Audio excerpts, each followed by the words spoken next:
Welcome back to RDB 21. We're gonna give a little. This is a little update on the sports update. Got a couple big things that didn't happen here this past week. The first thing we're gonna talk about, thing that everybody been talking about, the biggest story pretty much in sports so far this year is the Luka Doncic trade. Him going to the Los Angeles Lakers for Anthony Davis.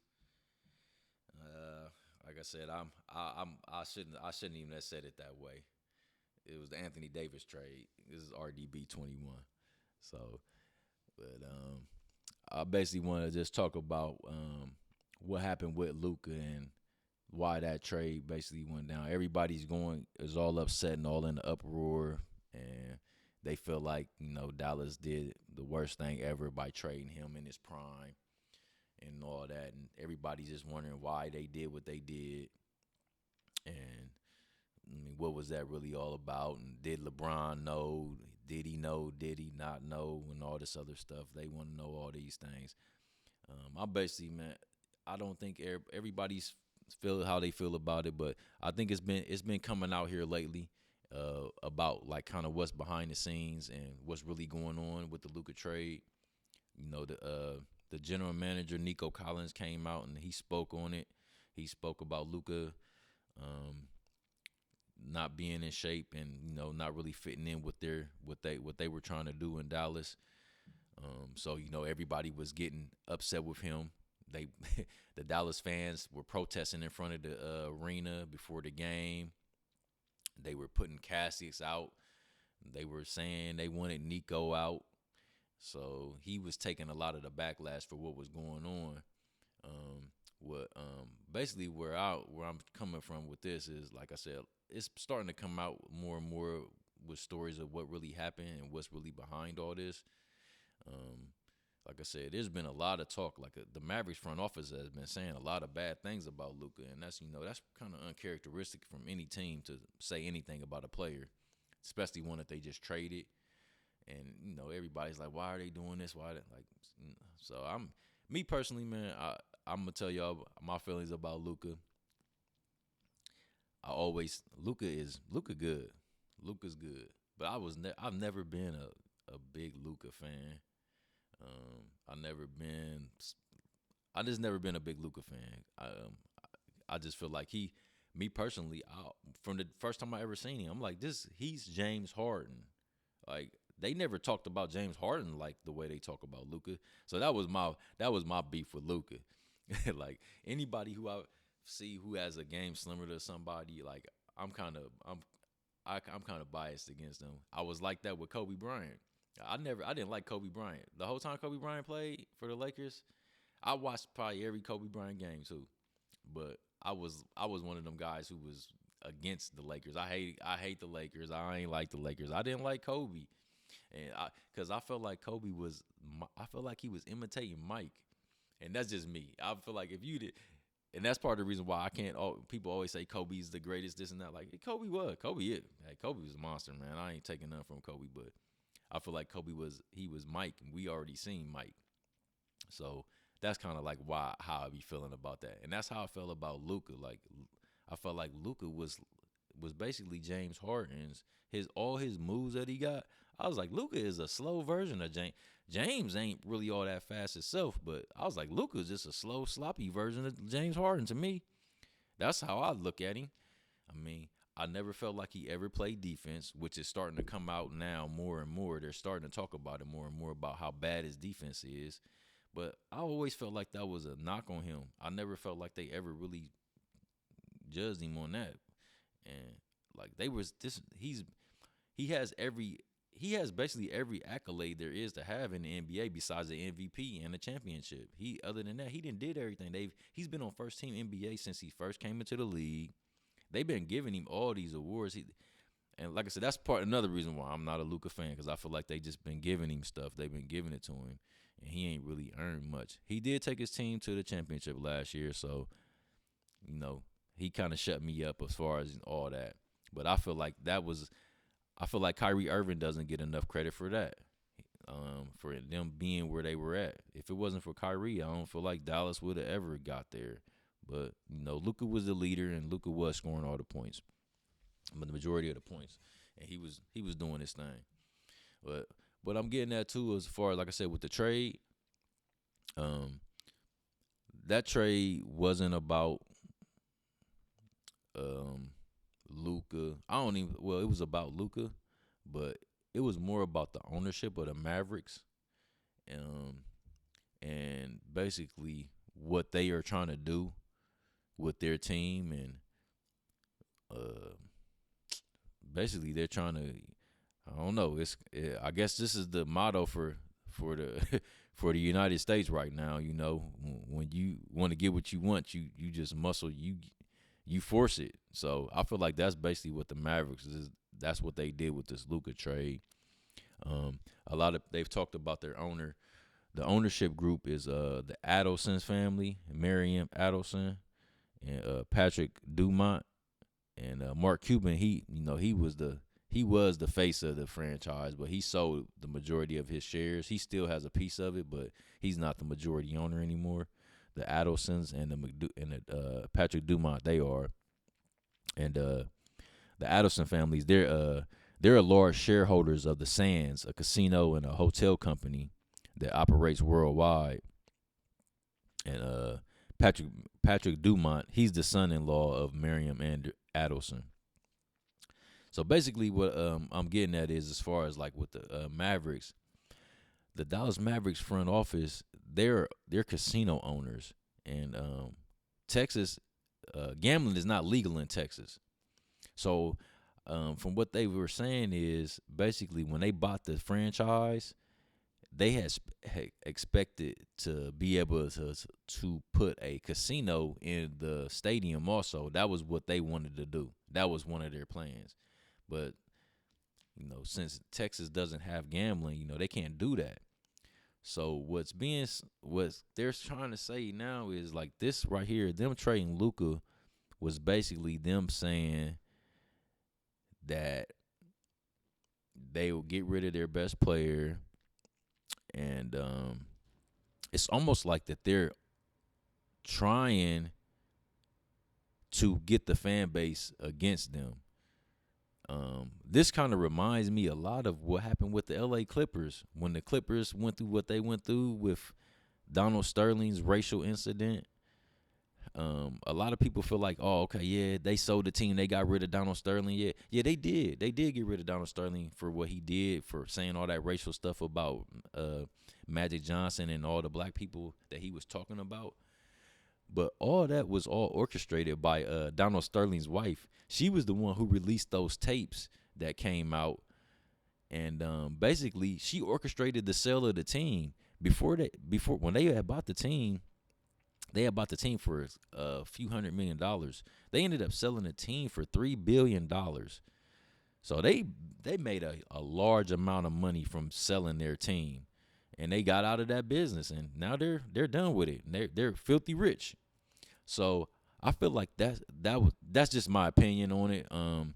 As far as like what the Adelsons are doing, I feel like they're trying to get out of Dallas.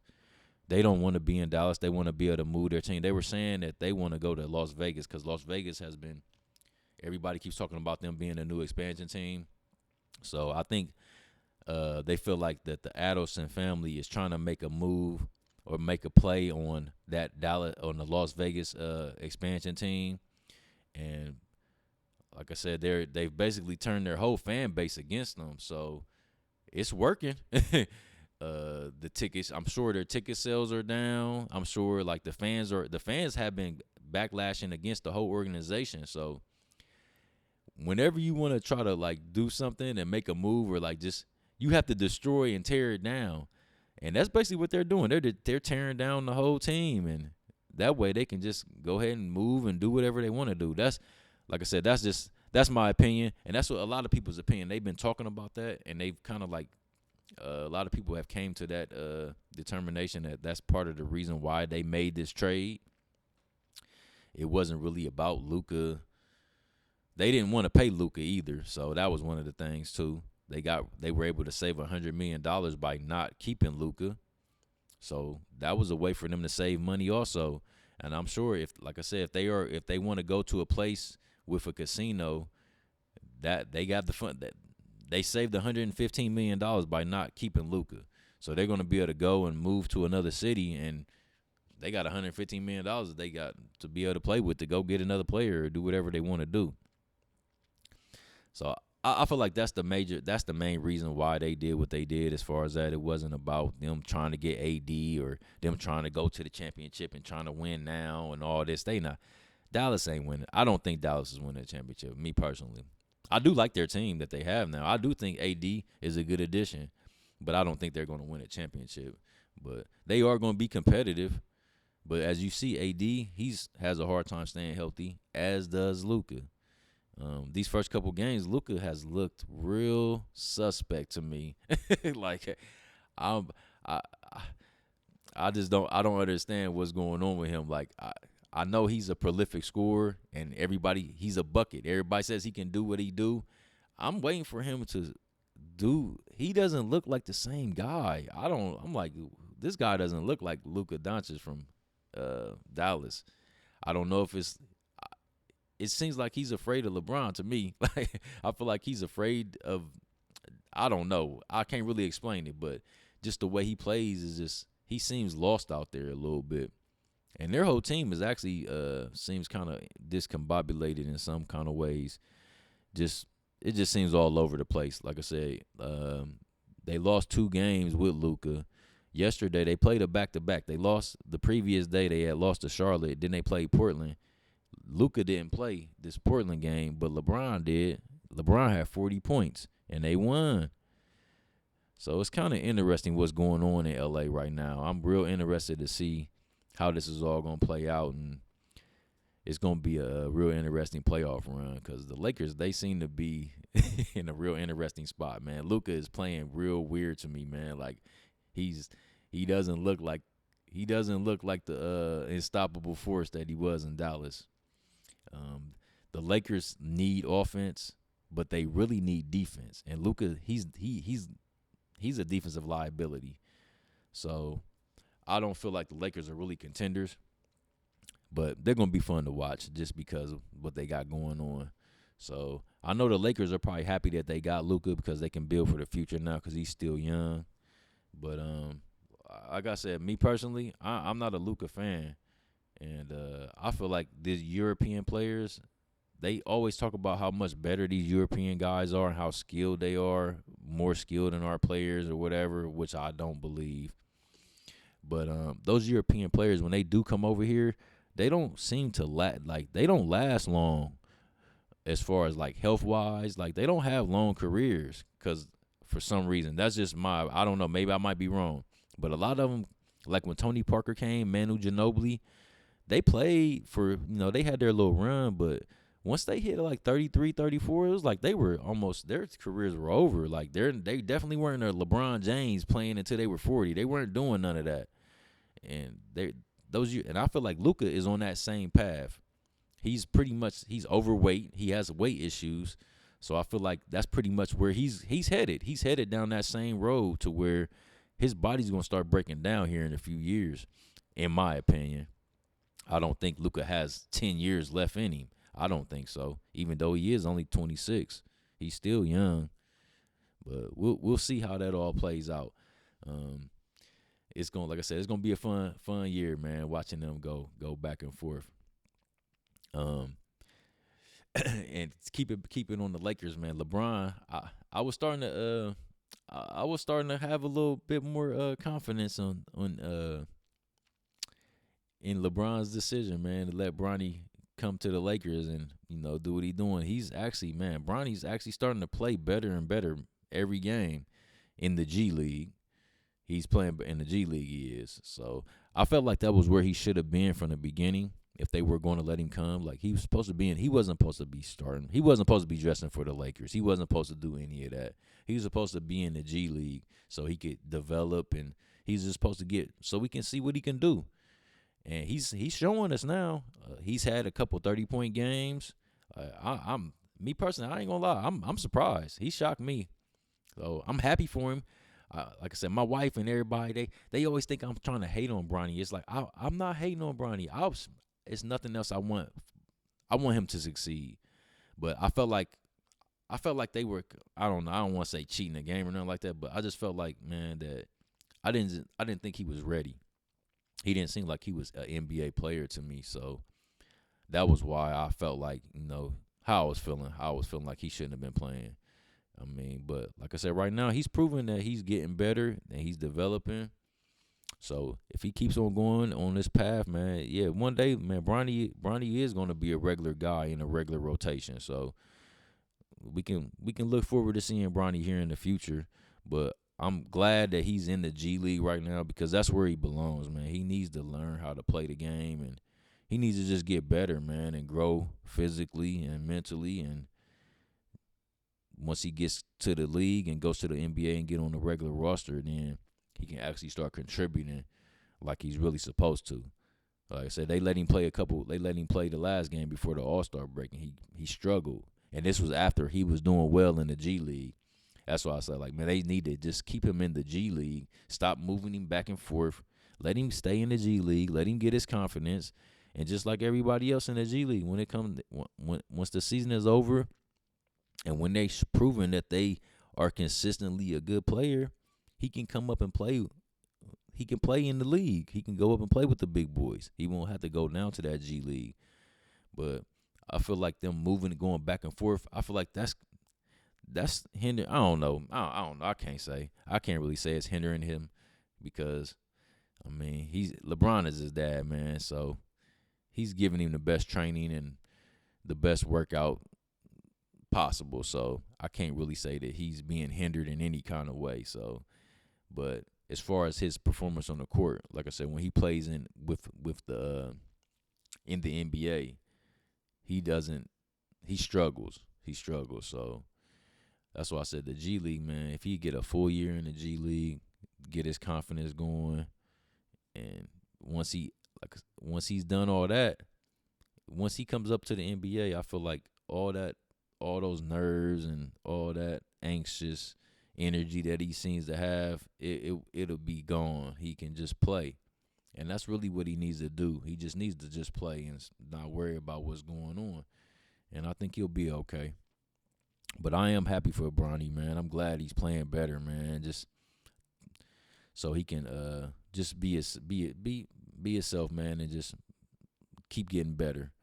And I'm happy for him, man. I'm glad he's starting to come together, man. I didn't want it to be a bad story. I don't want Bronny to fail. I want him to be a success. Like I said, I've watched Bronny since he was a kid. We didn't watch him grow up, so I don't wish no ill will towards Bronny, man. I want him to be the best he can be. So it was good to see him. It's good to see Bronny getting better, man. He's starting to improve his game. And no, I want to talk about the All-Star game just recently passed, and the All-Star game was kind of interesting. They played a new format where they play like street ball rules. They had 4 different teams, and it was like almost you play the game, and if you lost, you get eliminated. You win, you move on, and that's how they went about it. And as everybody knows, the OG team that Shaq had, which was basically of all the older players, all the veteran players, they won. It was the team that LeBron was supposed to be on that he didn't he didn't show up. Well, he showed up, but he showed up in his street clothes and didn't tell anybody he wasn't playing until the day of the game. So LeBron didn't play, but Jason Tatum, Steph Curry, Kevin Durant, and I can't remember everybody else that they had on their team. But it was a lot. All Joel not Joe. I was gonna say Joel Embiid. Joel Embiid hasn't even played 20 games this year. He ain't made no All-Star team. But they had pretty much a lot of the older veteran players that made the All-Star game, and so they went out there and Steph Curry. It was in San Francisco, the home of Golden State. So Steph Curry came out with the MVP award, which I'm not going to sit here and say he didn't deserve it, which he got it. It usually does go to the home team guy. So I'm not really surprised that he got it. But this is where I want to get at. I feel like this right here, this All Star game, Steph Curry's All Star MVP, is just another notch that Jason Tatum is just putting on his board, and just if anybody who knows me, they know I'm a big Jason Tatum fan. I love Jason Tatum's game. I call him the King Slayer because he's basically beaten every great every great that there is in this league. He's beaten them in a playoff series. So that's why I call him the King Slayer. I feel like this right here, he could have easily been the MVP of this All-Star game. He was the leading scorer in the final game. I just feel like all this, and once again, who did he lose it to? He lost it to Steph Curry, who I don't know if everybody remember what happened over the summer during the Olympics. Jason Tatum very rarely played. There was games where he didn't even play at all. And who was the coach? Steve Kerr, Steph Curry's coach for Golden State. So, like I said, Jason Tatum, Golden State and Jason Tatum was just not a good match right now. So, I just feel like Golden State is putting a battery in this man's back that is not ever going to stop. So I'm real worried about the league. I don't think they realize, man, how good this young man is, man. I love Jason Tatum's game. I love it. I think he has all the tools. I don't understand why he gets so disrespected by everybody and why everybody makes it seem like he's just this he's I don't know, he's just like he doesn't get respect for being a superstar that he is. He's an NBA champion now. I feel like, and after this year, if this happens like I've been predicting, I feel like Boston is about to be the new dynasty. They're going to have a dynasty when this is all said and done. When Jason Tatum is all said and done, he's going to have a dynasty in Boston when his career is over. And I don't think people even realize what they're doing. What he has done in his career he's had a phenomenal career. Like when he's all done, and what's so crazy, and that's what's crazy, this man is only 20. He's only 26 years old. He's an NBA champion. He's been to the conference finals, I want to say, every year of his career. They've at least went to the conference finals since he's been in the NBA. His rookie year, they were in the conference finals against none other than LeBron James. That was how he let everybody know who he was when he dunked on LeBron. That was when I knew. I said, "Oh yeah, That's when I knew he was real. That's when I knew he was the real deal, and he was gonna be a problem for years to come." And that was skinny Jason Tatum back then. Now he a grown man. Now he's a lot thicker. He's a lot stronger. And I mean, he's not as shifty as he was, but man, his handle game, man, Jason Tatum he has the total package. I don't understand the disrespect for this man. I feel like I don't want to say he's the best player in the league. In my opinion, I think he is, man, personally. But nobody will ever say he's the best player in the league. But I think he is, man. He is, like I said, he's the champion. Whenever the champ wins, that's who the best player is. You got to give it to them. And that's how I feel about Jason, man. Even though he didn't even win the MVP, which was another slight against him. And him and Jaylen Brown have a dynamic that I've never really seen before in sports because, like I said, Jason Tatum is like, he gets a lot of the publicity as far as being on TV and stuff like that and people knowing who he is. He's on commercials and stuff. But Jaylen Brown is almost like the underdog that everybody likes. Like nobody talks bad about Jaylen Brown. You know, they give him his respect and talk about it, even though Jaylen Brown has flaws too. But it's just their dynamic is just it's different. But they've made it work, and whether they like each other or not, Jaylen Brown and Jason Tatum, man, They're a modern day Jordan and Pippen in my opinion. They are dominant and they got a dominant team. And I like I said, I think they're gonna have a dynasty, man, here for the next few years because like they're still young. So I just like I said, man, I just feel like this All Star game. This was another. This was another notch on the chalkboard, man. Some more motivation for Jason, man, for that they just gave him, man. The league, I think, is in trouble because this he's still young and he still got a long ways to go. So we're gonna see how it all pans out with him, and just see what happens at the end of the season. I got a couple little wagers going on for this, so I I need them to come through for me. So I got a personal backing behind this. Even though, like I said, I told you, Jason Tatum, man, he's probably he's my favorite player in the league. I've been hyping him up for years, trying to tell everybody how good he is. So I was just so happy for him to win, man, just so he could get all that pressure off of him. Now that he does have a championship, man, if you pay attention to watch him play, watch how he's playing freer now. He don't have to prove that he don't have to prove how great he is anymore. Now he's just going out and just doing it. So just be ready. Be ready for what's happening because I think Boston is about to have a dynasty we about to see here for the next few years. But like I said, man, that was just a little weekly rundown. I just wanted to talk about a couple little topics for this week, man. Those are the few little things that I thought was pretty important for this week that's been going on. I hope everybody have a good week. I'll see you when I get there. One.